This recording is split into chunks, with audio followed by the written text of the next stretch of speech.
Waktu berjalan, dunia terus berubah, dan kita pun bertumbuh. Tahun 2017, sebuah mimpi lahir, sebuah ruang kecil yang dipenuhi impian besar.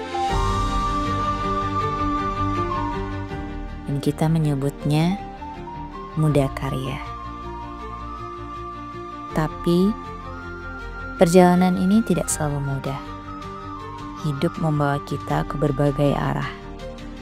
Kesibukan datang, waktu terasa semakin sempit, dan perlahan langkah kita pun terhenti.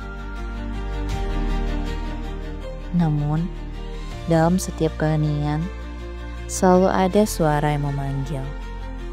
Sebuah panggilan untuk bangkit, untuk kembali, untuk melangkah lebih jauh. Hari ini, kita tidak hanya melanjutkan perjalanan, kita membuka babak baru.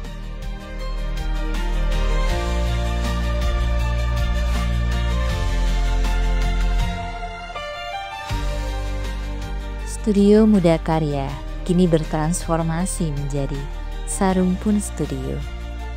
Sarumpun yang artinya tentang bersama, tentang menyatukan semangat yang tersebar, tentang menggenggam erat mimpi yang sempat tertunda. Tidak ada lagi batasan, tidak ada lagi sekat. Kini siapapun bisa berkarya, tumbuh dan berbagi cerita.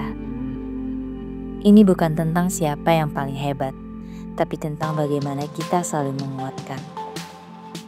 Inilah awal yang baru, sebuah panggilan untuk tetap berkarya.